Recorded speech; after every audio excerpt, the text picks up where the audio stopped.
Welcome back to Desire to Inspire. It's your mama's favorite podcast.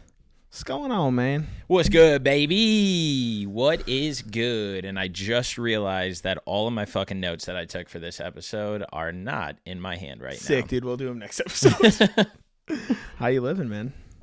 Living good. Back into routine yet, or how's that going? I knew that this week I wanted to sleep in because I never sleep in. I feel that. Dude, I could not believe how low my social battery was. Mm-hmm.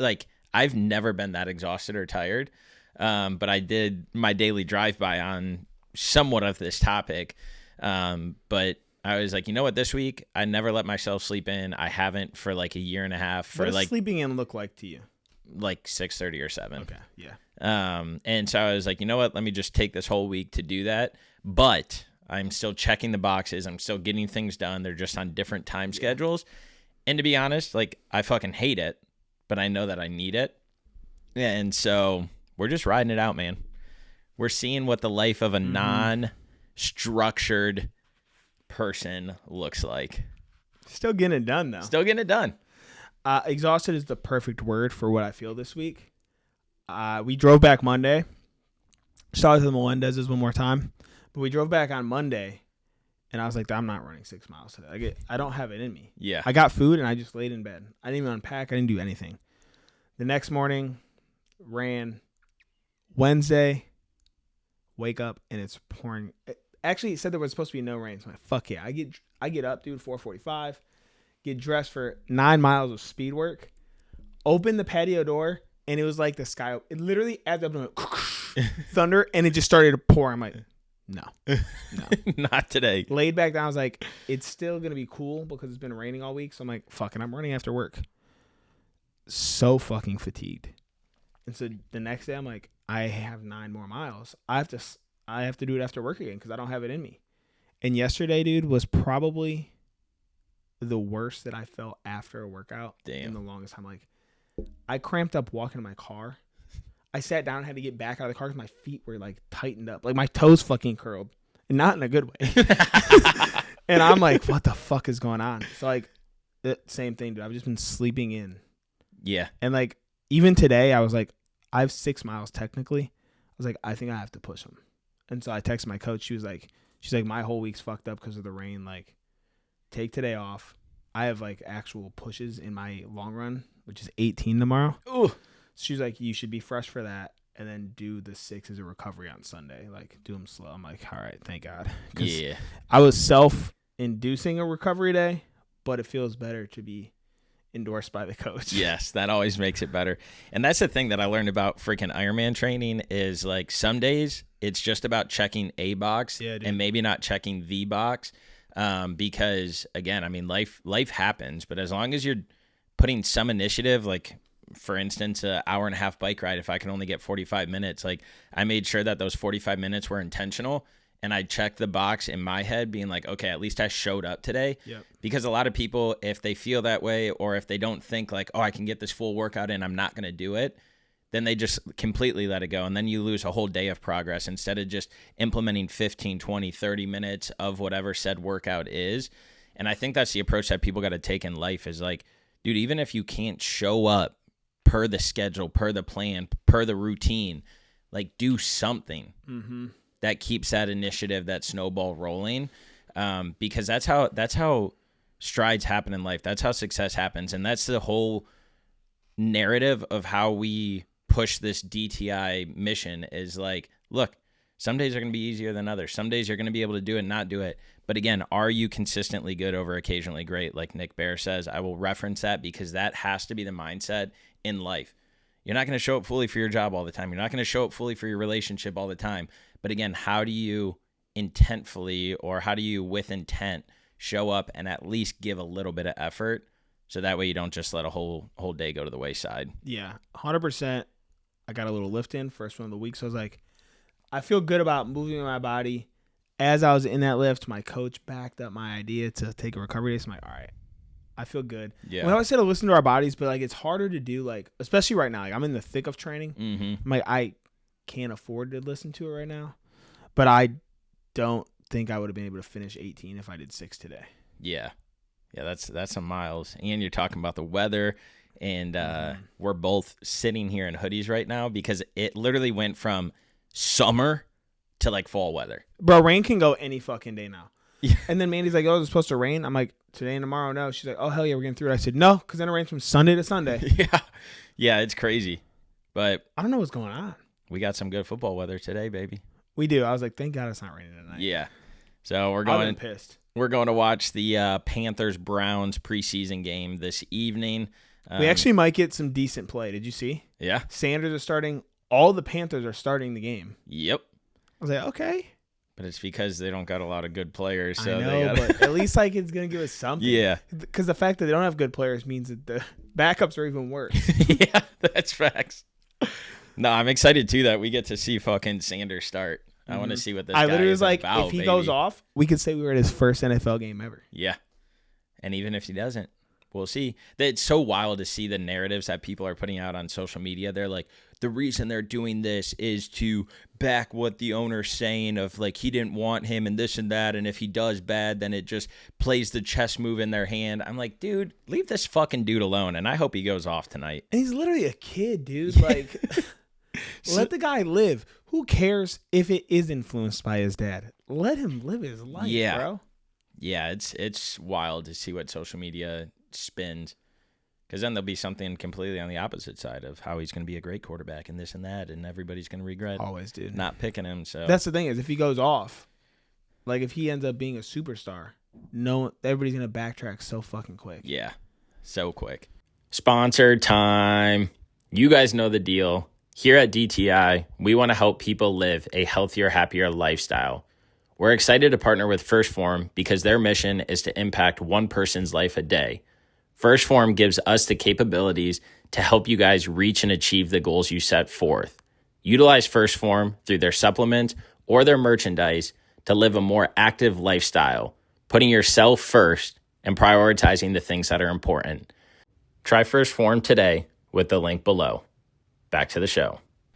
But hey, that's it.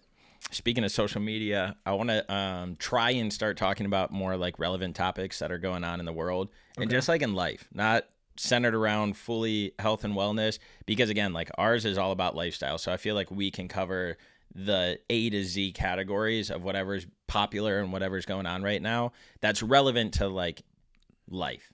And so I saw this. How up to date do you think that you stay on life though?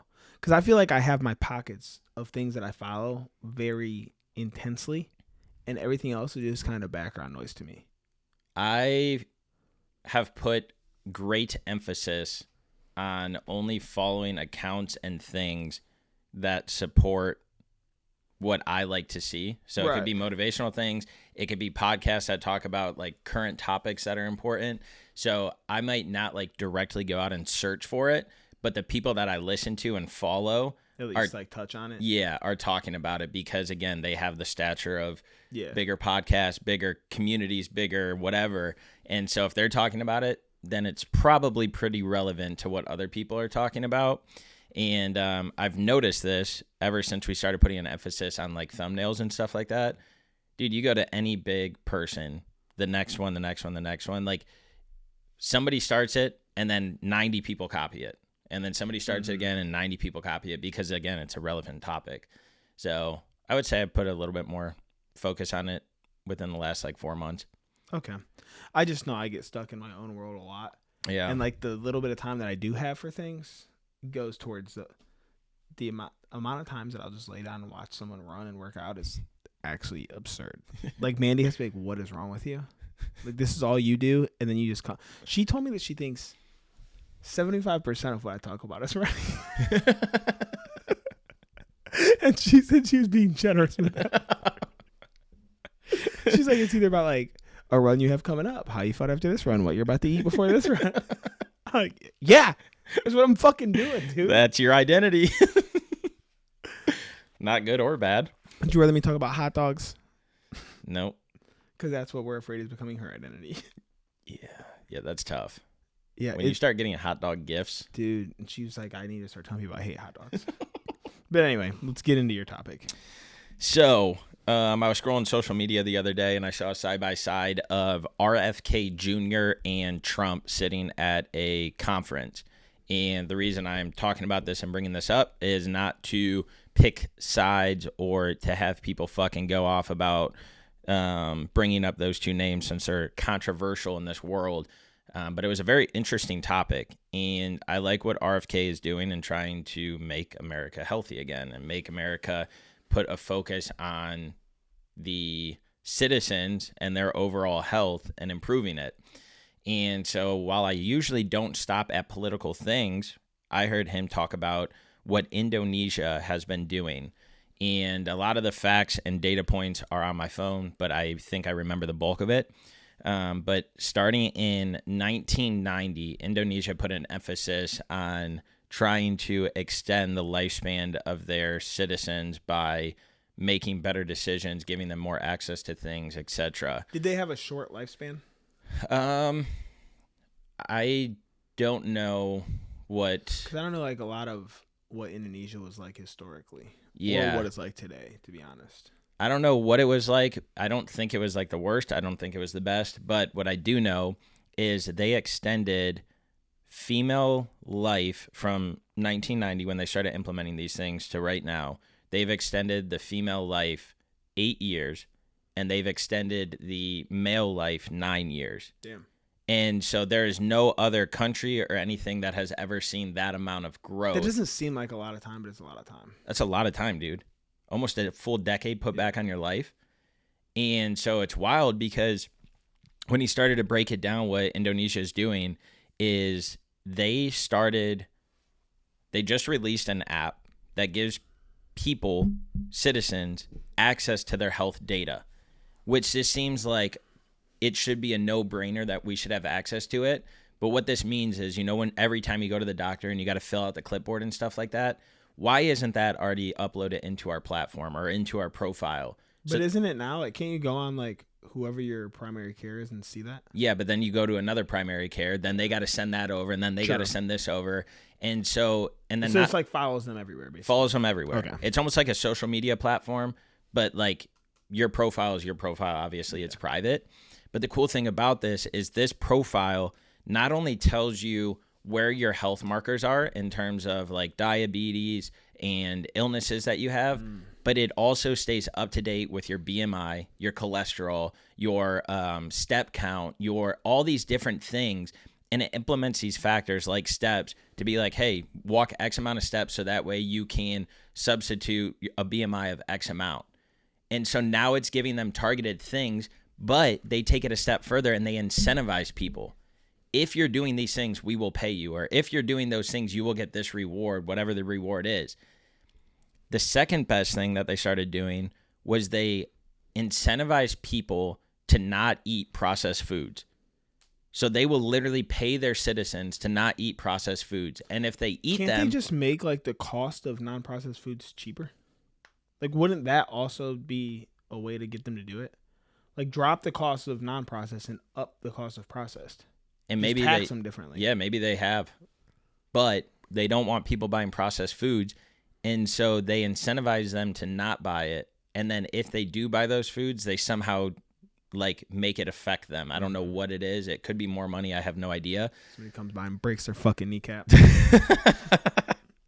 But I thought that this was so fucking cool because it's giving people a different view into their health and wellness. Now it's at the palm of their hand, just like social media is.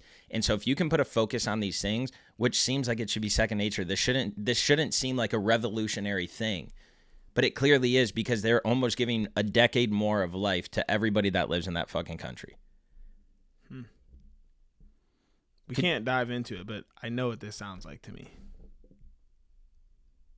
What? We literally can't dive into it. Oh, yeah. But that's what it sounds like. And so I'm thinking like that. Could you imagine? We'll get into that on the back end because it opened my mind to so many different thoughts.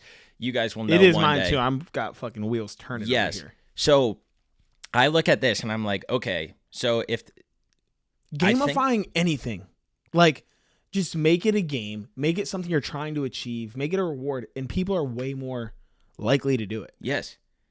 Like it's making me excited because RFK at the end of that 5-minute video I watched said that they have a goal of 6 months to like roll out an app to all citizens to have their profiles at the palm of their hand.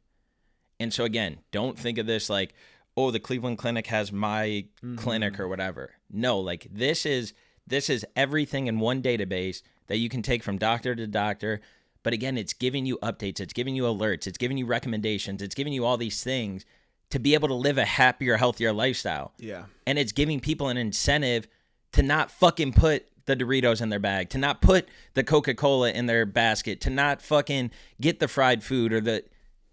It's like, okay, if we start an initiative, a movement, there's a bunch of healthy things going on in the world, but nobody sticks to it because it's like, okay, well, if I slip up on this or if I do this.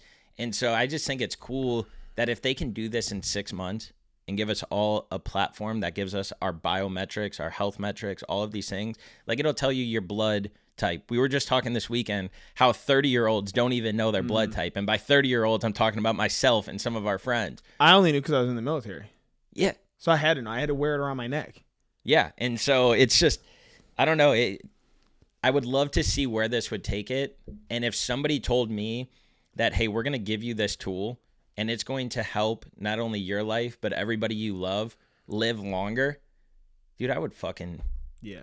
My only skepticism is that we live in America and there's so many other factors that are going to come against this in the worst way. Like, Big Pharma's not going to want this. All these processed food companies aren't going to want this. And getting it passed, there's so many fucking lobbyists in the government who make money off of that huge organization who's making us more and more unhealthy that they're going to push against it too. Optic Nerve was our very first sponsor here at the Desire to Inspire podcast, and it's still one that we are pumped to be partnered up with today. I was linked up with them when I was living in Colorado. They are owned and operated out of Vail, and all of their products get tested in the mountains, so you know that it's built for an active lifestyle. Freddie and I rock these things all the time. They are made with planet-friendly materials from recycled plastics to natural wood, and every pair comes with a lifetime warranty. So, I mean, what are you really doing? Hit the link in our bio, support DTI, support Optic Nerve, look fly doing it. Whether you're just out enjoying a nice stroll or getting active, Optic Nerve has got your back. So go to opticnerve.com and use code DTI for 20% off your order today. That's opticnerve.com, code DTI. I saw it was either 80 or 100% of insurance companies have come forward that they would support this. 40%. Because it helps them. Yeah. 40% of food manufacturers have come forward on their own voluntarily to eliminate all dyes out of their food. So, like, it could steamroll to... Yeah. Well, because, I mean, we're in this age now where everything's under a microscope, and the more that they do try to push this, like, we have too much visibility into them now. Yeah. Like, 30 years ago, when they rolled this out, we were fucking just... We could say whatever we wanted. Mm-hmm. And if the media said it, people believed it. Now there's too many studies and there's too many voices, which is a positive and a negative. But there is so much information out there that if they continue to just try to make you unhealthy, it's going to come out. Yeah. Yeah, it's... I don't know. It'll be interesting to see the take and where this, I think, what is it, MAHA? Make America Healthy Again. Like, it'll be interesting to see what they do. Dr. Oz is I think the leader of this Indonesian relationship and how they've done this. But again, like, I don't see how anybody could be upset for like these type of movements and things that are happening. Because again, like, someone will find a way. Oh, 100%. It's like, oh, you want to tell people how to represent their body and what they put into it? Which takes me to my second fact. You see that they're coming out with, man, I wish I had the name of it. It's a Netflix documentary that's coming out on The Biggest Loser. No. Dude. But I already know, dude. And this is coming from somebody who we sat down as a family and watched The Biggest Loser every week, bro. But, like, they are not healthy in the slightest. You can't lose 15 pounds in a week and tell me you're healthy. They I don't said care how big you are. they were like one of the guys in it or one of the producers or something in it said people love making fun of fat people, or people love making fun of fat people, and producers, or people like making fun of fat people and producers love it, or something like that. And that's what like pushed The Biggest Loser to be so successful, is because there was this image and they like to see those people struggle. Yeah. And so I'm excited to see the narrative of this, because is it going to be spun about how people went on this, it was super unhealthy, it fucked them up mentally, and it was the worst thing? Or is it going to be the other way, where it was like, yeah, we fucking bullied them, we beat them up, we this, we that, but now look at their lifestyle? I think there'll be a mix of both, because I think that there was horrendous practices around how they lost weight. But at the end of the day, like, it's a TV show, you're looking for ratings. Yeah. Especially the time that was coming out, like, streaming wasn't a thing. It was like, are you going to fucking tune into this program the 1 hour a week that it's on? And we were glued to the TV, bro. And I got, in the moment, like, you don't think about it. You're like, oh, hell yeah, they're getting healthy. But then, like, you hear people talk about it. Mm-hmm. And I didn't know this was a thing. I'm actually excited. I want to watch it. Oh, I do too. I'm so pumped to see what it is. But yeah, I'll be interested to hear the spins and people's, because they have like some of the old people come back, talk on it. But they only have the trailer obviously uploaded right now. And I think it might drop later this month or in September. If they'll get like trainers and producers to speak on it. Yeah, they do. Ooh. Because contestants is one thing. But like, if you have them be like, yeah, I fucked up, dude. Yeah. Yeah, they I think they even have the coach, or like one of the main coaches, like on there talking. Because that's crazy, because like, as a coach, imagine like, you know what you're saying to them is wrong. Like, you know, longevity wise, that's not the way to do it. But you're also getting this paycheck from fucking NBC. And you're like, well, I'm a mainstream coach now. I gotta bully these fat fucks into submission, dude. I gotta starve them. Yeah, I don't know. It'll be an interesting take. Let's host our own Biggest Loser, dude. Dude, I thought about that. YouTube series, we just get some of the most unhealthy people we know, and we just fucking boot camp style bully them. It's like the Nelk Boys are coming out with like, "Are you smarter than a fifth grader?" live streams, and they're doing some other one. We could just bring back the Biggest Loser. American Fitness Test is coming back? No. Like, what like kids had to do back in school back in the day was like push-ups, pull-ups, like a run in a certain time. Donald Trump just signed a thing to bring it back. Really? Damn. Yeah. Maha, baby. Yeah, which, I mean, for kids, good. Dude, I even feel bad to say, but there is some big kids out there, man. Like, working at Longhorn, I would see kids come in, and I'm like, how are you eating? You're 7 years old. How are you eating a full rack of ribs right now? How are you eating a fucking 20-ounce steak? Yeah. That ain't right, dude. That ain't right. That's a grown man-sized meal. And even then, I'm bursting at the seams. Yeah. Even for a grown man, that's too much food. I mean, we can put it down, but like, we shouldn't. Yeah. No, it's it makes, I think often, because I always think about like, can we niche down? I know we want to impact everybody's like overall health and wellness. And then I think like, what is the best category to go after to make the biggest impact? Is it kids? Because I think back to like our high school days and shit like that. Like, bro, could you imagine if we had a real training program and if we had real direction on like what health and wellness looks like? It would probably change our life forever.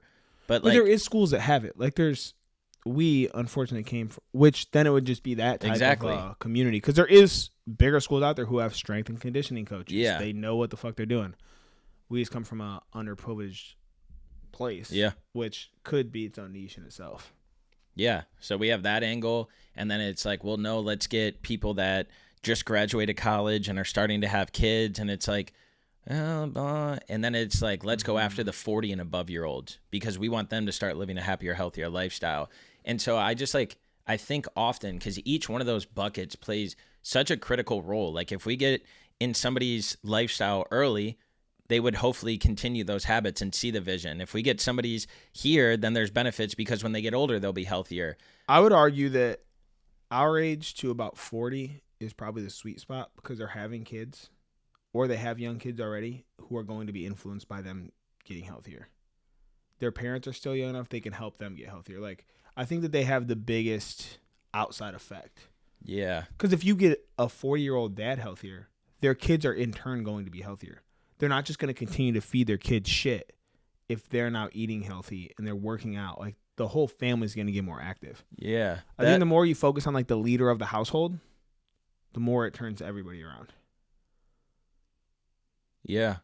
Because 30 to 50-year-olds have toddlers to high schoolers. Mm-hmm. And so, like you said, if they're leading by example at the house, now we're impacting all three of them. Like, we'll miss the boat on this and this group in the beginning, but longevity-wise, hitting that, we'll then have that next generation coming up and already living that lifestyle and already pushing it. Because you're not always going to stay in that. Like, that's just where you're going to start and where you're going to build. But, like, if somebody sees us helping their dad, as they come 18 to 20, they're going to be like, let me stick with this lifestyle and see what this is about so that I don't have to go through what my dad went through. Like, I feel like a lot of the reasons that I do the things I do is because I don't want to struggle the way my dad did. Like, there was the time my dad was 400 pounds. Yeah. And I saw that, and I've also been going down that path at one point. I was like, whoa, let's fucking right the ship because I know where that leads. Yeah. And now Tommy T looks fucking great and is living life and looks amazing. Got to give him props to that because he wouldn't want people to think that he's still 400 pounds. That's what it used to be. And then he's also been on here twice. Yeah. No, that's cool. That actually, I'm shocked that it never clicked to me after all the conversations that we've had around it. But, yeah, I think 30 to 50 would be that sweet spot. That's cool. I like that. This is all irony. Just keep going. We're wrapping up. This is all ironing things out, but I guess just to put in a nice bow is that we need to be open-minded when it comes to health and wellness. This is a category that is so broad and keeps getting more and more broad the more that people have the voice to talk about things. And I think the more people that talk about it, the better, because we all have different thoughts around it, different opinions around it that don't always speak from this angle or this angle, but it resonates with somebody. And so I think that's what's so important about having so many people in these different buckets is that somebody can resonate with a different person than the other person to make it click and be like, you know what?